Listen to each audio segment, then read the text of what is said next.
Culture magazine. I'm Meredith Ross, filling in for Odette Grover. Today on the show, Israeli artists pay tribute to controversial German artist Joseph Beuys. We'll talk to the owner of the gallery, Dr. Ronnie Führer, exhibiting these unique works in Tel Aviv. We'll take a look at U.S. bluesman Corey Harris's performance at Jerusalem's Sacred Music Festival and what it was like performing in the Holy City. And Chinese artist Weiwei is in London, displaying a retrospective of 20 years of his work. But first, Contemporary by Golconda is a leading art gallery in the local art scene. Located in the south of Tel Aviv, the gallery strives to showcase promising contemporary artists and expose their work to the Israeli and international public. The gallery is now exhibiting Beuys, Beuys, Beuys, an exhibition dedicated to the German controversial multidiscipline artist Joseph Beuys.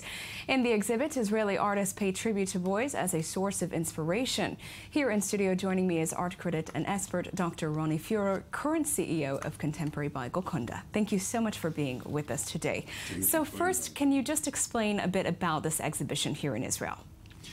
It is a very large exhibition, 75 artists, about 4 or 5 different locations in 3 different cities, Tel Aviv, Jerusalem, and Sderot. And Sderot is an interesting choice there because it's not, a big city. This is obviously the city that is often under fire in war times by rockets from Gaza. So why did you choose Sderot as a location? Well, I'm not the curator of this exhibition, but I understand why he did so.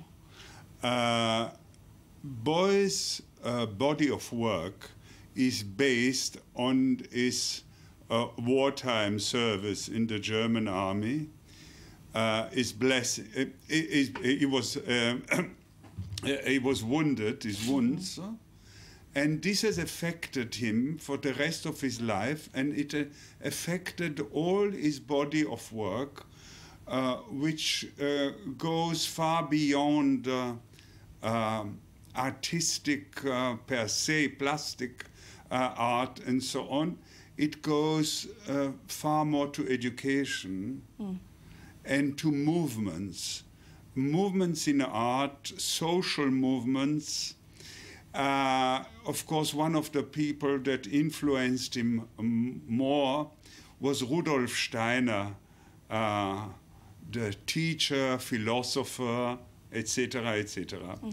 And like Rudolf Steiner, he thought that teaching is part of the art, is part of doing art. Incidentally, there was a few weeks ago a very interesting exhibition in the Beaux-Arts Paris, again about the influence of Beuys on certain French artists.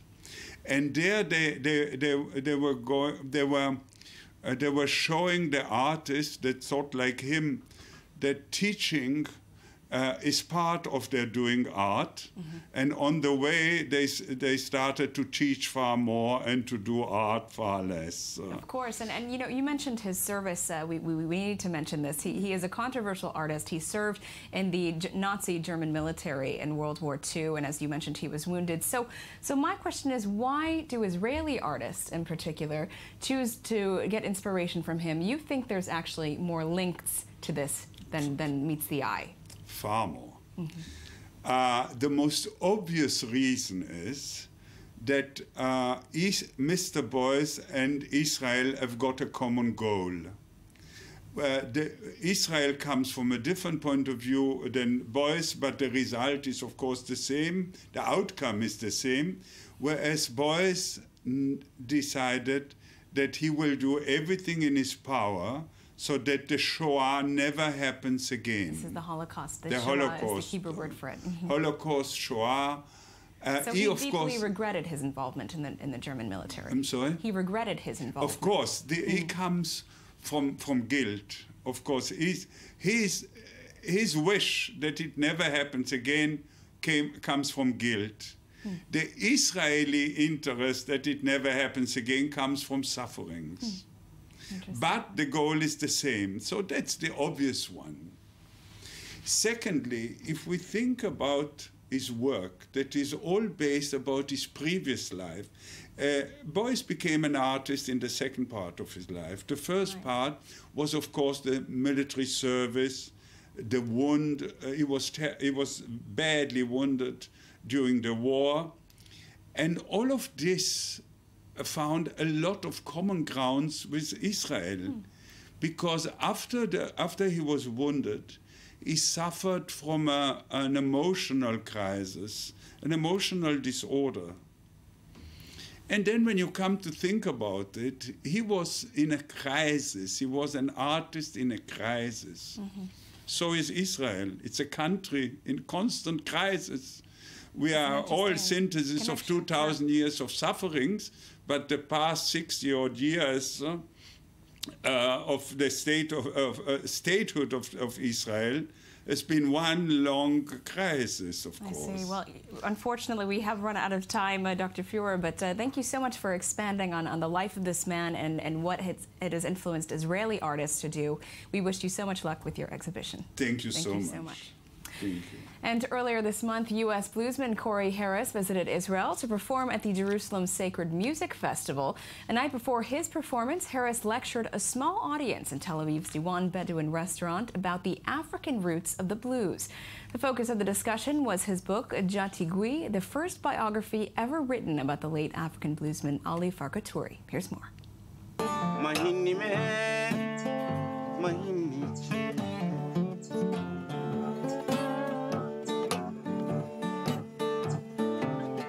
Is the blues American? When asked by journalists in USA where he had learned to play the blues, Malian musician Ali Farka Touré controversially replied, "My music is older than the blues." These words have inspired bluesman Corey Harris to remain close to the source of the blues, Africa. We had tens of thousands of years of African culture before slavery was even a thought. You know, and so the blues is actually a culmination of that experience of Africans having gone through captivity, through Jim Crow, through all those things that we went through. The music helped us to express it. So the blues is actually a recent formation of a very old movement. In 2013, Corey was featured on the PBS television miniseries, The Blues. And through the documentary, he experienced at first hand the hospitality of the legendary guitarist Ali Farka Touré in his hometown of Niafunke in northern Mali. The meeting with Ali would represent the closure of the episode directed by Martin Scorsese, titled Feel Like Going Home, tracing the roots of the blues from the Mississippi Delta to West Africa. The quality time spent with Ali encouraged Corey to return and record with him the album Mississippi to Mali, released in 2003. History, culture, roots, and nation building. There was plenty to learn from this generous man who's known for investing time and money into the progress of his people. He's someone who not only united Mali, but he had a consciousness of people outside of Mali, black people in America and the Caribbean, and realized that the music that we played was a branch of what he came from. So this is not only about honoring the man, his music, but also his concept, his philosophy, the way he treated people. In 2006, Ali Farka Touré died in his late 60s of bone cancer in the Malian capital, Bamako. After his death, Corey went back to Mali on 3 occasions and spent time gathering information and interviewing Ali's relatives, friends, and band members, all to be published in the book titled Jaffa, The Life and Music of Ali Farka Touré, released in 2014. And these experiences were shared with fans of Ali in Tel Aviv. I would think everybody knows this guy, of course, and his music, but I think people like Corey Harris is bringing it, like helping us to know his kind of music better and the heritage itself. Not only the music, but also the history and the story and the people, you know? 7 years after his death, a museum displaying his guitars and Grammy Awards opened in Bamako, while a statue in his honor stands firm. There's no doubt that the iconic guitarist will not be forgotten.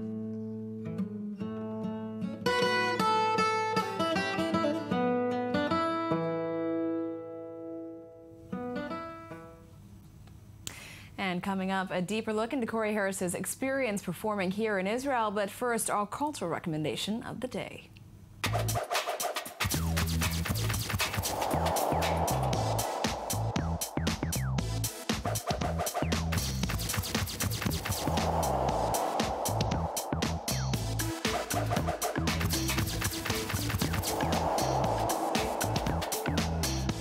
Weiwei in London.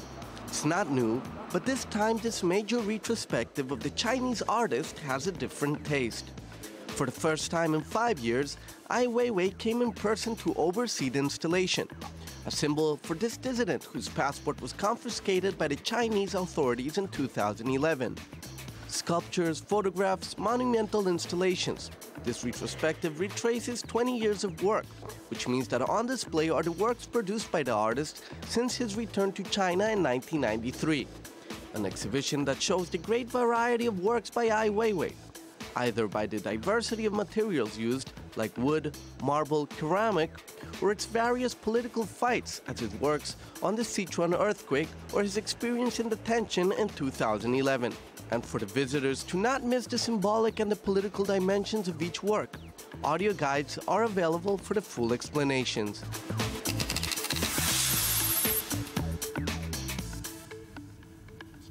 Now let's have a look at Corey Harris's performance at the Jerusalem Sacred Music Festival. How did he feel about his experience performing for the first time in the Holy City? We find out in the next report. See what my Lord have done, Mama. He embodies and transcends tradition. His voice may sound as if it belongs to a different century. We'll see what my Lord have done. Haunted by ghosts from ancient crossroads and cotton fields, he has carved out his own niche of acoustic blues. See what my Lord have done. Born in Denver, Colorado in 1969, Corey Harris began his career as a New Orleans street singer, traveling throughout the southern U.S. He gained fame for his original vision of the blues by adding influences from other genres like reggae, soul, and West African folk styles, while also continuing to record and interpret many old songs of the blues tradition. His mastery of Delta and ragtime blues guitar styles has turned him into a major teaching figure for the music educational company Sonic Junction. Hundreds of thousands of views and streams on YouTube, there's no doubt people from around the world want to learn to play the blues from Corey Harris.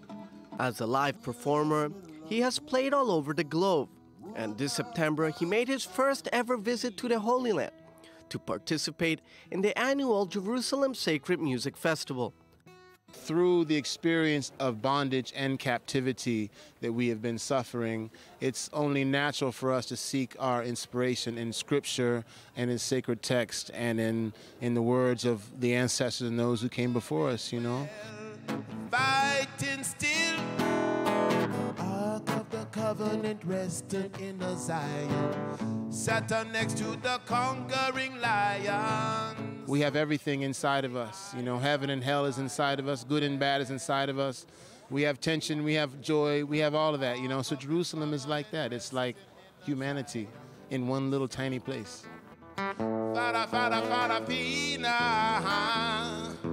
Corey's religion is Rastafarianism, an Abrahamic religion which developed in Jamaica in the 1930s, following the crowning of Haile Selassie I as Emperor of Ethiopia. He came here actually twice. He came here as Rastafari as he was the regent in 1924, I believe, and then he came here again on his way in exile to England in Bath. According to tradition, Haile Selassie was from the unbroken line of Ethiopian monarchs of the Solomonic dynasty, descending from Menelik I, son of King Solomon and the Queen of Sheba. And it is between the walls of this 3,000-year-old moat where the bluesman reconnects with the colorful history of Jerusalem. It's a great inspiration. Spiritually, I feel the vibration. I can feel the ancestors. I can feel all of the holy people, all of the kings, all the warriors, all the people who came before. It's a very strong vibration, you know, very inspirational.